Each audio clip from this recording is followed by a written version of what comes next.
In a follow-up tonight, a crumbling retaining wall in Brownsville is being repaired, but the big question remains, who's footing the bill?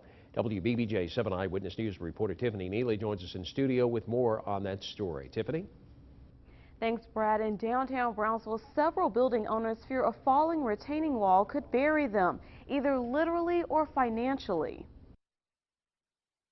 These buildings are very fragile, and it wouldn't take much to bring them down. William Mann is worried over his building on East Main Street in Brownsville. He says this deteriorating retaining wall is all that's protecting his building from a landslide. Whatever happens to the buildings up from me is going to eventually happen to mine. During last week's city board meeting, leaders said they're going ahead with repairs, but they may bill nearby building owners. I asked them at the meeting, where are my tax dollars going if it's not for an emergency such as this retaining wall failure. Mann says it doesn't make sense for building owners to pay for a city problem. If I have any cost at all, it should be very minimal. This is what the problem boils down to. The city tells me they own about 15 to 20 feet of this wall, and they're doing a survey to determine who's financially responsible for the remainder. They'll determine the property lines by what the property description says, and then they'll measure the footage of the property, the legal description of the property. Mayor Bill Rawls says the owner or owners will have to pay their part.